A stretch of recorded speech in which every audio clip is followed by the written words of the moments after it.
In World War I, even the men sent to save lives had a target on their backs. The Red Cross was supposed to mean protection.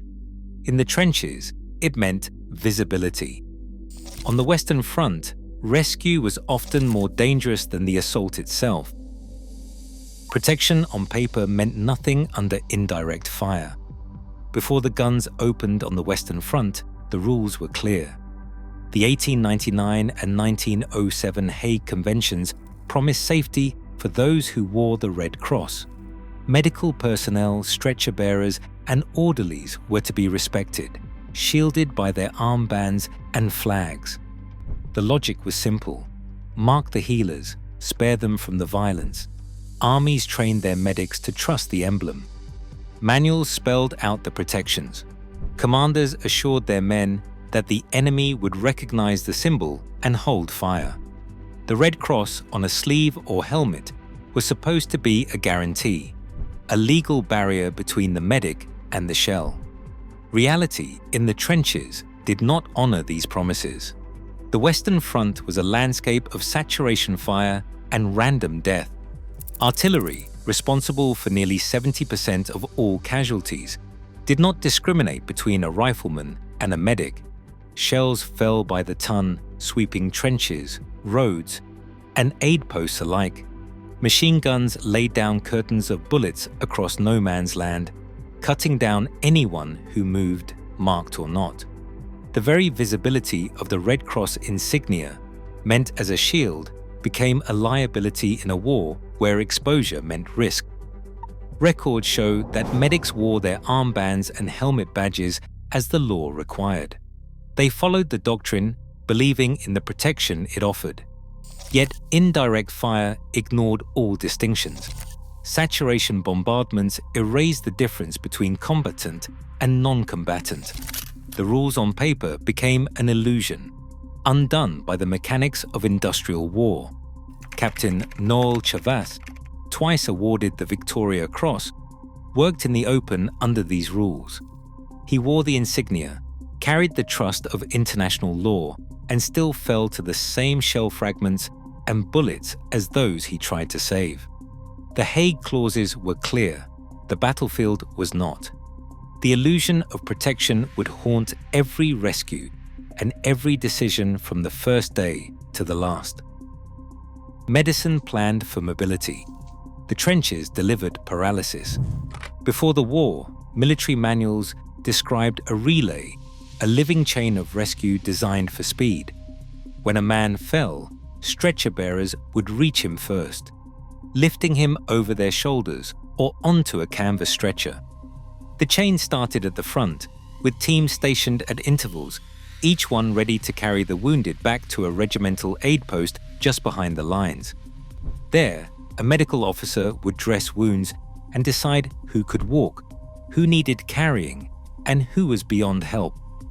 From the aid post, the chain extended further, bearer relays to an advanced dressing station, then to a casualty clearing station, and finally to a base hospital far from the guns. Each link was meant to move quickly, passing the casualty along before shock or infection could set in. The entire system depended on speed. Commanders believed in open roads and clear routes. Bearer teams drilled for speed, 4 men to a stretcher, rotating at set points to avoid collapse. Manuals warned that every minute mattered. The British Expeditionary Force built its evacuation doctrine around these assumptions, expecting to move wounded men from the front to a hospital within hours. Horse-drawn ambulances and later motor vehicles waited in the rear, ready to race casualties to safety. But the relay depended on space and time, resources the trenches would soon erase. By late 1914, the Western Front had locked itself into a static maze. Communication trenches, barely wide enough for 2 men, twisted for miles. Duckboards broke underfoot. Shell craters blocked every path. Bearer teams found themselves crawling, lifting and dragging stretchers over mud, wire, and shattered wood. The relay slowed to a crawl. Exposure lengthened. The doctrine of speed, built for movement, was now trapped in geometry. that punished any attempt at rescue. The chain still existed on paper, but in practice, every link pulled the medics deeper into the same killing ground as the men they tried to save. Every step toward the wounded doubled the risk. The ground between the trenches was not just empty space. It was a maze of obstacles, designed to slow, trap, and expose anyone who crossed it. No man's land stretched anywhere from 50 to 500 yards, but distance alone did not measure the ordeal. Shellfire had churned the soil into a landscape of craters, some wide enough to swallow a man, others filled with water or slick mud. Barbed wire, twisted and half-buried, blocked every route, snagging stretchers and tearing at uniforms. Bearer teams, carrying a man who might weigh nearly 200 pounds with his gear, could not move quickly. Crawling, lifting, and lowering the stretcher took time. Every minute spent out in the open meant another minute under the eyes of machine gunners, or the random pattern of falling shells. Records from the Somme and Passchendaele showed that a journey of just 100 yards could take 10 minutes or more, even without direct fire. In deep mud, teams sometimes advanced at less than a yard per minute. Crater fields forced detours, doubling or tripling the distance.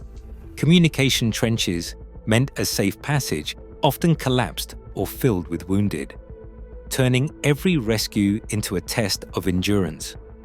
There was no straight line, only a series of obstacles, each one slowing the bearers and stretching the time that both rescuer and casualty remained exposed. The terrain itself became the enemy. The longer the journey, the greater the chance that a shell would land close, or that a burst of machine gun fire would sweep the path. The law promised protection, but the ground delivered only delay and danger. For medics and bearers, the longest yards were the ones that had to be crossed again and again, each time with no guarantee of return. Rescue removed speed, and speed was survival. The geometry of no man's land, already hostile to any movement, became lethal when a stretcher team entered the open. Machine guns, set in interlocking arcs, denied any hope of a safe path. German MG-08s and British Vickers models swept the ground with enfilade fire, their crews trained to fire at anything that moved above the parapet. Doctrine called for overlapping fields of fire, so that even the smallest advance could be caught from multiple angles.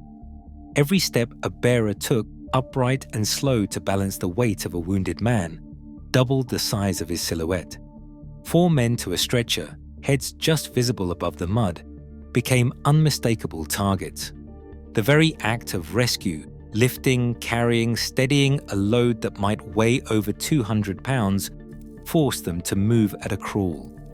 Teams often advanced at less than 2 miles per hour, sometimes slower in mud or wire. The longer they remained exposed, the higher the probability that a gunner would track and fire. Reports from the Somme and Ypres note that machine gun crews, unable to distinguish medics from infantry at a distance, fired on any party in the open.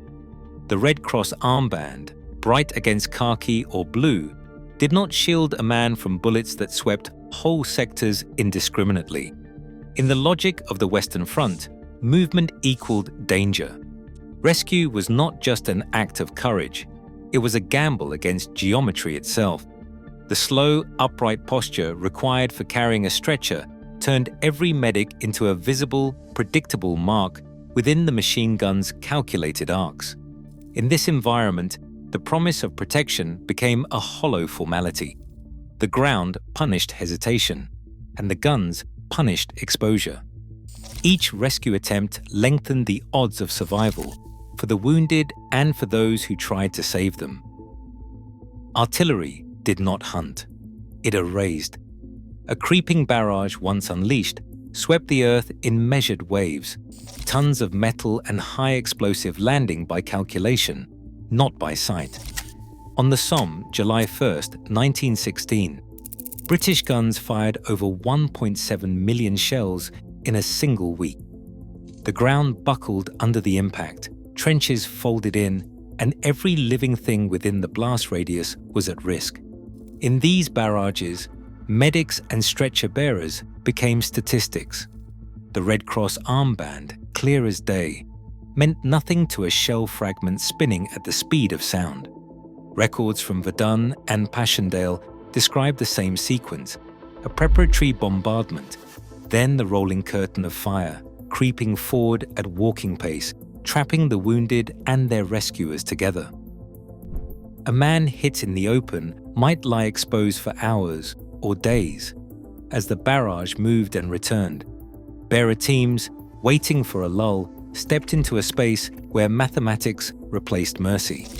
The odds were simple. The longer a team spent under fire, the higher the chance that a shell would land close. The system did not adapt. Aid posts mapped just behind the front fell within the kill zone as the line advanced or retreated. Reports note entire medical teams wiped out by a single impact. Saturation fire ignored all promises of protection. The numbers told the truth. Artillery accounted for nearly 70% of casualties on the Western Front. In mass offensives, the wounded arrived in waves, overwhelming every station and every bearer. The relay slowed to a crawl. The wounded stacked in craters and trenches, waiting for a rescue that might never come. Under the steel rain, even the act of saving a life became a gamble against the next barrage. To save breath, they sometimes sacrificed their own. In April 1915 at Second Ypres, chlorine rolled low across the lines, a pale green cloud drifting wherever the wind allowed. There was no warning, no antidote. Men collapsed where they stood, clutching at their throats, eyes streaming, lungs burning. Stretcher bearers and medical orderlies rushed forward, pulling the wounded from the gas-soaked ground. Doctrine had not prepared them for poison in the air. The earliest masks were nothing more than rags soaked in urine, pressed over the mouth in a desperate attempt to filter the gas. Even these makeshift protections failed when a medic had to kneel beside a casualty, removing the rag to give morphine, to bandage a wound, to lift a man onto a stretcher. Every moment spent treating the injured was a moment spent inhaling the same lethal air. Records from Canadian and British units describe bearers staggering back from the cloud, coughing up blood, some blinded, others suffocating before they could reach shelter. Gas did not respect the Red Cross armband. It drifted into trenches, aid posts, and dugouts alike, turning every space into a trap. Regimental aid posts, mapped just behind the front, filled with gas casualties and caregivers alike. Panic spread as the chain of rescue faltered. Bearers were blinded, orderlies were choking, wounded men were abandoned in the open because no one could reach them. Estimates suggest that at Ypres, nearly 1 in 5 medical staff exposed to the first gas attacks became casualties themselves. The invisible threat hung over every rescue, adding a new layer of risk to a job already defined by exposure. For the medics, survival meant holding their breath, sacrificing the promise of safety for the chance to save a life. The air itself had turned against them. The closer medicine moved to the front, the more it became part of it. Regimental aid posts mapped just behind the firing line were supposed to be a haven, a place where wounds could be dressed, shock managed, and decisions made about who might live or die. In reality, their proximity made them targets for the same artillery and machine gun fire that filled the trenches with casualties. Passchendaele in 1917 turned this flaw into a death sentence, but diaries from the 55th Division record entire aid posts destroyed by single shells, killing medical staff and wounded alike.